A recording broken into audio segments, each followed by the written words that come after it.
Hello friends, good morning. કેમ છો બધા? મજામાં? ચાલો આજે આપણે બનાવીશું કારેલાની છાલના મુઠિયા. શું તમે કારેલાની છાલને કાઢીને ફેંકી દો છો? તો એવું કરતાં પહેલાં એકવાર આ વિડીયો બરાબર જોઈ લેજો અને કહેજો મને કે તમે પણ શું આ રેસીપી ક્યારેય બનાવી છે અથવા બનાવતા હોય તો તમે ચોક્કસથી કમેન્ટમાં મને જણાવજો. બરાબર છે. કારેલાની છાલના મુઠિયા બનાવતી વખતે જો આપણે આ રીતે સારી રીતે કારેલા ધોઈ લીધા છે અને એની છાલને કાઢીને મેં ચોપરમાં એકદમ ઝીણી ઝીણી ચોપ કરી લીધી છે. હવે આપણે એની અંદર મીઠું નાખીને 15થી 20 મિનિટ સુધી પડી રહેવા દઈશું, એટલે કારેલાની છાલની અંદર રહેલી કડવાશ બધી ઓછી થઈ જાય. સાવ નીકળી તો નથી જતી પણ ઓછી થઈ જશે, મહદઅંશે ઓછી થઈ જશે. કારણ કે કારેલાની છાલની અંદર એટલી બધી કડવાશ હોય છે કે કોઈ ખાતું નથી. જો આપણે કોઈ રેસીપી બનાવીએ તો જલ્દી કોઈ ખાય નહીં, એટલે એના માટે આપણે એની અંદર રહેલી કડવાશ તે દૂર કરવી જ પડે છે. બરાબર છે. તો આપણે એની અંદર આ રીતે મીઠું નાખીને પડી રહેવા દઈશું, એટલે ઘણ ખરી એની અંદરની કડવાશ દૂર થઈ જશે. બરાબર. તો આપણે એ રીતે મસળીને આ રીતે પડ્યું રહેવા દઈશું થોડી વાર. અત્યારે ચોમાસામાં કારેલા પણ થોડા થોડા ખાઈ લેવા જોઈએ. બજારમાં ખૂબ જ આવી ગયા છે કારેલા. તો હવે એના બાઇન્ડિંગ કરવા માટે આપણે લઈશું સૌપ્રથમ 1 વાટકી મકાઈનો લોટ, પછી આ 1 વાટકી મેં બાજરીનો લોટ લીધો છે અને 1 વાટકી મેં સૂજી લીધી છે. અહીંયા મેં ઘઉંનો લોટ એડ કર્યો નથી. અને અડધી વાટકી જેટલા મેં તલ લીધા છે અને 1 વાટકી મેં કોપરાની છીણ લીધી છે. અને પછી બધા બેઝિક મસાલા નાખી દીધા છે. હળદર છે, મરચું છે, મીઠું, અને આ મેં થોડી ખાંડ ઉમેરી છે દળેલી. જુઓ,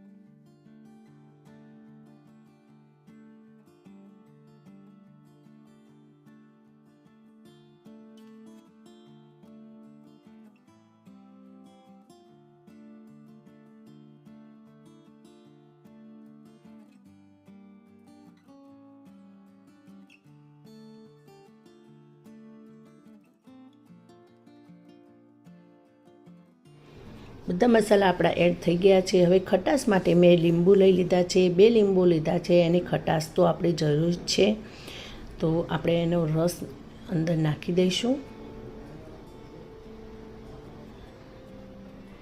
જ્યારે લીંબુ અને ખાંડ સામસામે ચડિયાતા હોય ત્યારે કોઈ પણ કડવાશ આપણને હેરાન ન કરી શકે. બરાબર છે. જો આપણે 1 વાટકી ઝીણા સમારેલા મરચાં પણ નાખી દીધા છે. હવે લોટને સારી રીતે આપણે મિક્સ કરી દઈશું એકદમ સરસ.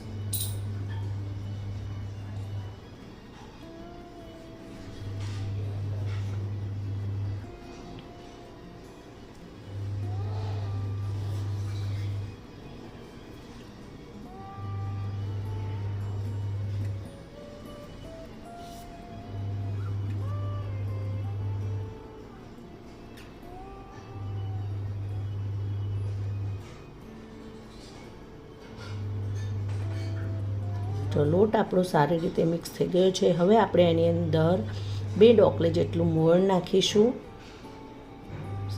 મોણ આપણે એકદમ સિંગ તેલનું જ નાખવાનું છે, એનાથી મીઠાશ બહુ સરસ આવે છે. હવે આપણે સારી રીતે લોટને મસળી દઈશું, એટલે જો કારેલાની છોલ જે હતી એની જે કહેવાય ને કે ભેજ સારું હોય છે, એની અંદર મોઇશ્ચર સારું હોય છે, એટલે લોટ લગભગ 25% જેવો એકદમ ભીનો ભીનો થઈ જ ગયો છે. હવે આપણે એની અંદર થોડું 1 કપ જેટલું જ પાણી નાખીશું, 1 કપ જ. બરાબર છે. એટલે આપણો લોટ ઢીલો ન બંધાય એનું ખાસ ધ્યાન રાખવાનું છે.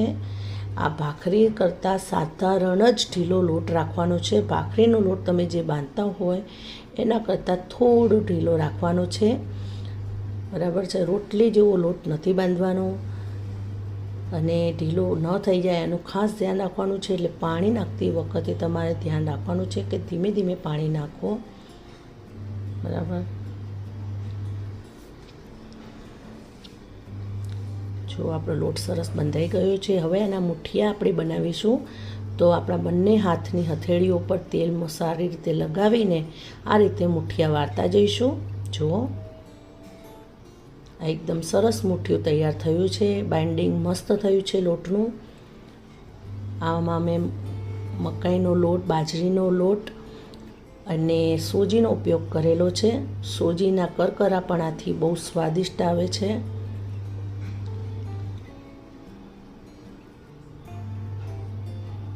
બાફવા માટે મેં જો એલ્યુમિનિયમનું તગારું લઈ લીધું છે. એની અંદર પાણી નાખ્યું છે અને ગરમ પાણીથી તગારું કાળું ન પડી જાય એટલા માટે મેં એની અંદર લીંબુના ફૂલ એડ કરેલા છે.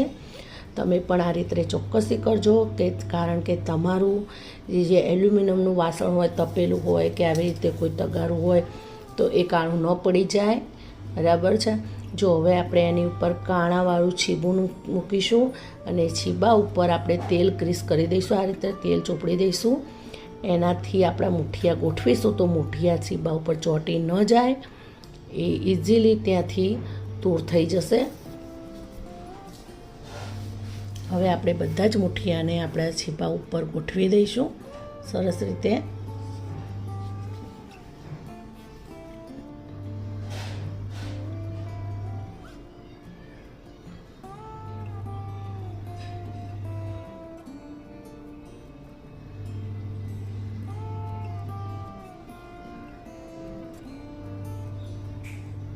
અત્યારે ચોમાસા દરમિયાન તમે પણ જો કારેલાનો ઉપયોગ કરો તો બહુ સારું રહેશે, કારણ કે પેટમાં અત્યારે ગડબડ હોય જ છે. અત્યારે કહેવાય ને કે ચોમાસામાં આપણી પાચન ક્રિયા મંદ હોય છે અને મંદ હોવાના કારણે આપણા પેટની અંદર પડેલો ખોરાક ઘણો ખરો સડતો હોય છે અને એ સડેલા ખોરાકને બહાર કાઢવા માટે આપણે કારેલા તો ખાવા જ જોઈએ. કારેલાની કડવાશ કેન પ્રકારે આપણા પેટમાં જવી જોઈએ. કોઈ પણ રીતે આપણે કારેલાનો ઉપયોગ કરવાનો. કારેલાનો જ્યુસ બનાવો, કારેલાનું શાક ખાઓ, મુઠિયા ખાઓ, કંઈ પણ ખાઓ, પણ કારેલા ખાઓ, બરાબર. જો હવે આપણે તગારા પર ઢાંકવા માટે મેં તાસ લઈ લીધો છે અને તાસની ઉપર મેં આ એક ચાદરનો કકડો છે જે આ રીતે આપણે બાંધી દેવાનો છે અને એના છેડા છૂટા ન પડી જાય એટલા માટે મેં રબર બેન્ડથી એને જો બોરિયું લીધું છે, એનાથી આખી ચોટલી વાળી લીધી છે.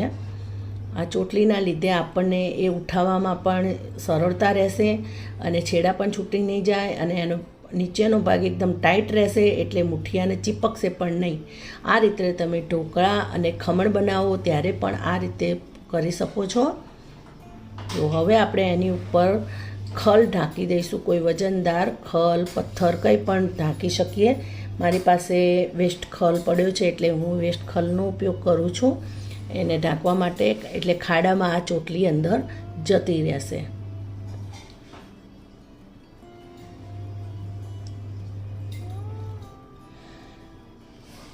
હવે આપણે એને 20 મિનિટ સુધી બફાવા દઈશું. જો આપણી 20 મિનિટ થઈ ગઈ છે,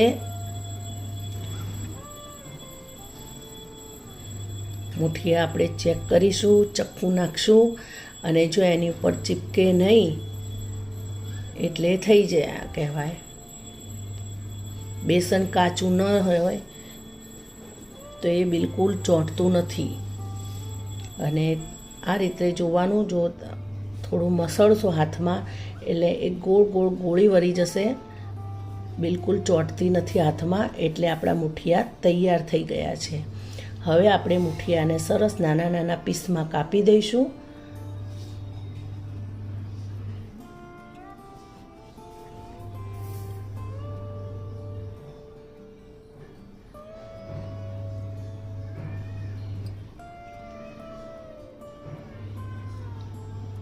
આપણા મુઠિયાનું બાઇન્ડિંગ એકદમ સરસ થયું છે.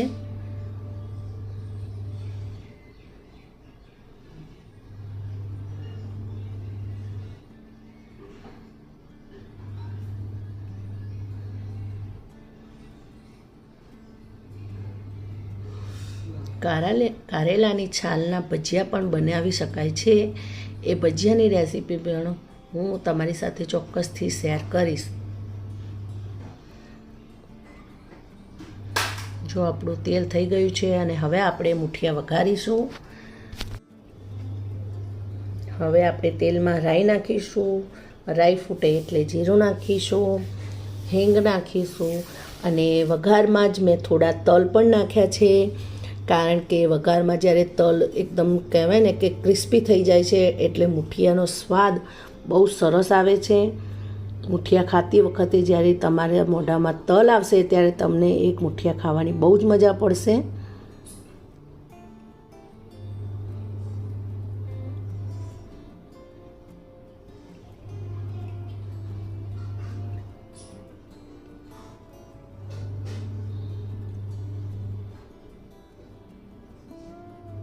જો આ રીતે થોડી વાર તેલમાં મુઠિયાને શેકાવા દેવાના છે અને પછી હલાવવાના છે.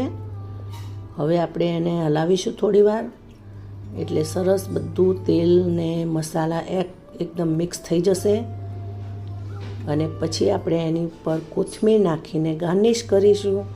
આપણા મુઠિયા ખાવા માટે તૈયાર છે.